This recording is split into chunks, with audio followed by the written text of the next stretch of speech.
pretty much what I need to do now is find a way of making an area dark that all the guards go to, and taking them on one by one. So, that is probably my area.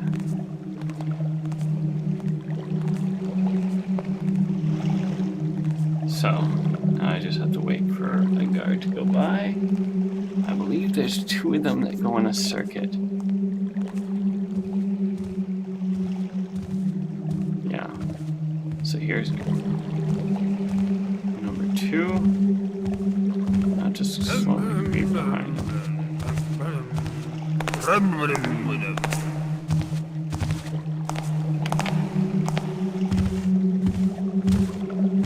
What's that? Who goes? Don't see anything now.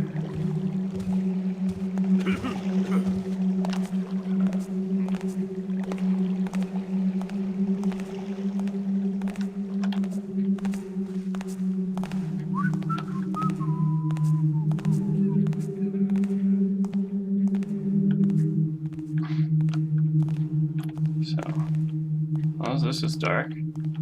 It's the most sunken in I can get. So, I'm just gonna wait here and bop on the nose as it comes in. And then move them back and do the same for the next guy. Oh boy, here we go. 3, 2, 1. Perfect. Let's get you out of the way.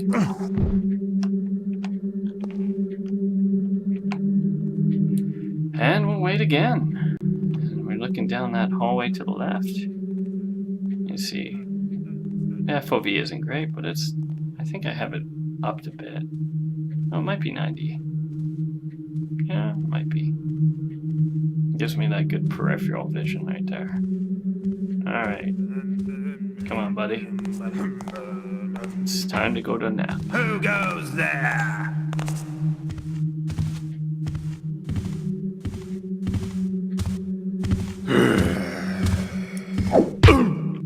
Perfect. And if I'm not mistaken, we have essentially cleared out this level. Got a few guards at the front that I don't want to deal with, and a few servants downstairs. But in essence, we're done. Now this makes it a lot easier. Don't have to worry about noise so much. You can just collect all. Ooh, look at that pretty one. Ooh, that'll fetch a pretty penny. Yeah, a random bottle. Nothing too pricey. Nothing up there. No. This is his bedroom. Only room for one. This guy's kind of a lesser lord, and most of the ladies know it, I guess. Alright, let's and this side was the one I didn't check out yet. This is the library. This has some interesting. I wonder if he reads them or if it's just for show. Oh, Garrett. Lord Bafford, a recent delivery of antiquities from Bohm, contains several items which we felt might be of interest to you. Descriptions follow, but you are welcome to drop by our shop to examine them, or our other goods in person. An ornamental scepter. Ooh, that sounds familiar. 3 feet in length. The body of the stave is weirwood, carved with the star of a dot pattern. 6 inches of the ferrule and 5 inches of the grip are bound with burnished copper, overlaid with an ink and glaze craquelure varnish. The crowning feature of this magnificent piece, however, is 6-inch teardrop-cut cloudstone, one of the finest of its type we have seen. A treasure box of 2 feet by 3 feet of silver birchwood. The lid is inlaid with pearline and onyx, and an amaze pattern carved into the wood. The feet are lion paws, each clustering a crystal globe. The inside of the box contains 2 principal compartments, one with glass shelves and one without. Beneath the compartments is a valuable 2-inch false bottom for your most valuable treasures. Grimworth and DeParron. Fine antiquities and precious relics. And there's actually a DeParron Street in the town, so you can see family names kind of follow through. Wine. That's supposed to be a plate. It's just merged with the table a little bit. And actually a high-res table. So let's have a look at this papyrus. Milordy Bafford. Speaks he sell to Guinea, did you bid? Dreckbone, the Hammerhearts, or Hammerites, I guess you should say, had been afoot, a skulk, a ferreting about, grabbing many a one to vanish in the cold stone down beneath their forgy change cells. Took stay, your dealer Tarkus with their clutches night past, and 2 patrons as well, named of LaSalle and Rayan, scupped up as they left, and these were not the first, cries Guinea. Little wonder then if Dreckbone grows sparse cometh these days. So Dreckbone is something he's trying to acquire. Of course, the lack of blame to one hand, and I gave Gimme a firm understandsy, blood and doom in the whole book, and so he'll be learning him on all he can about how to turn the hammers off him, never you fear. About your Victoria, nothing yet. Walks she an inch above the ground, for all the dirt of her footprints have I found. So, Victoria's a character we'll actually get to meet, and this gives you a little insight to the pagan. So even though he's got Hammerite stuff, he's kind of into the pagan side of things, because they can get him things that the hammers wouldn't want him acquiring, obviously. Well, let's continue on. Listen up for guard noises, just in case there's one still about. Oh right, there's a guard downstairs I forgot about. I'll have to go downstairs and pay him a visit. But speaking of going downstairs, we go down these. Any guesses where we're going? It's a long, long secret passage. Come on. Oh, now there's a circular tower. We're going down a fair ways. Any guesses yet? No? Oh. It's that room we saw earlier. Remember with the 2 guards laying in that corner? And there's the book we saw in the chest. Get a fine bottle of something in the chest. And here's the book. 324.34. There's a bunch of cash. This is basically his money. So he's getting money from Dreckbone. He's giving money to Ramirez. He's getting money from Fendon. So this, you can see all the illicit things he's into and the money he's acquiring from it. Ramirez is a character we'll come across too, as you can tell that he's getting money from Lord Bafford. He's a bit higher up on the food chain. Alright.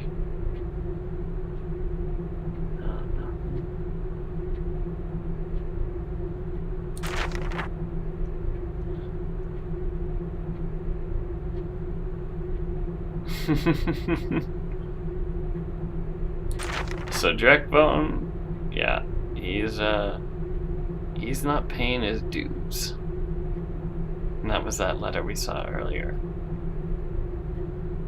I think there was, maybe I was mistaken, but one of these actually has paying a guy some money, doing something, and then ends up paying for his funeral. So it's an interesting, no, it's not in that one, but I'm sure we'll come across it. Oops, wrong way. Alright, let's head back upstairs. So that's Ramirez's secret illicit business dealings kind of office. Through this long and winding corridor. Alright. So now that we're back up. Man, I hate how loud those are. It just makes my skin crawl. It doesn't help that Garrett apparently wears like tap shoes to work. Such a good thief, you don't even need to wear proper attire apparently. Or maybe just when you're stealing you gotta look good. Oh, that's a big old... You have a feast there. Speaking of it, there's a few more nice bottles. Those are all just stupid steel little goblets. Notice this is the Lord's Manors are quite highly decorated. Our next mission is going to be a very interesting departure from this. But let's head back downstairs, and I've got an interesting way to do that.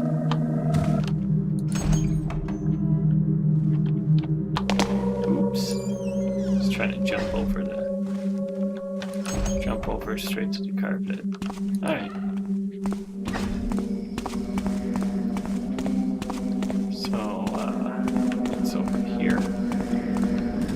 think we should get that back down to the first level. Although we did take care of pretty much everything there.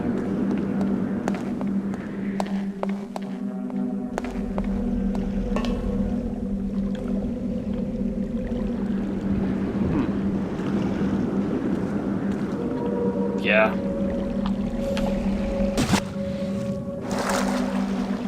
My favorite way to get down. Oh.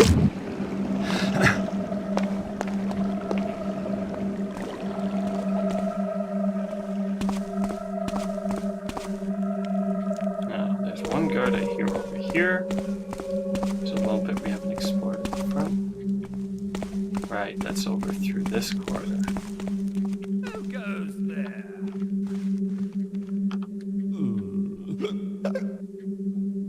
Alright. See how he reacts. Oh. Crap. Well, was not expecting that. He's a drunk one. Usually they don't react to you, but whatever. I didn't need a perfect run. Usually you come through this area and you'd recognize this as in these back corridors. However, this is not the way I want to take out. Should have been alerted by the fact that he asked who goes there, but oh well.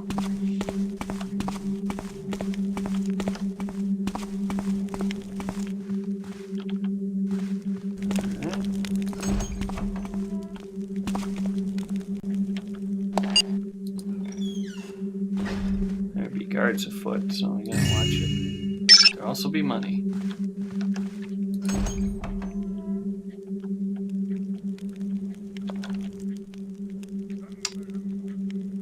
Nope.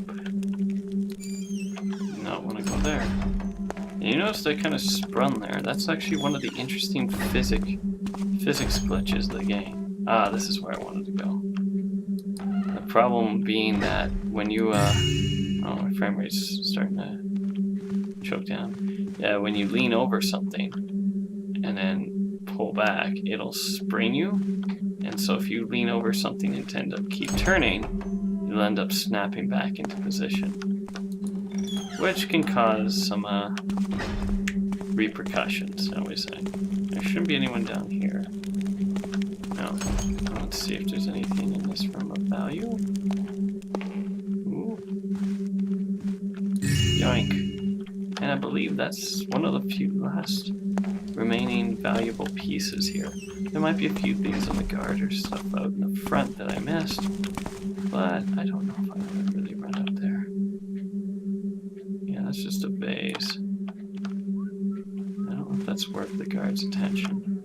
And you see up on the top there, the guards are looking down from basically above me. Oh, they aren't facing.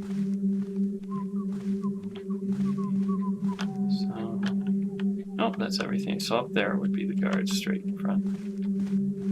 Well, let's head back, and I think it's time we blow this popsicle stand. So, this is the way I recommend you getting out. You can see it on the map here. Exit the street. Well, that's the way we're going.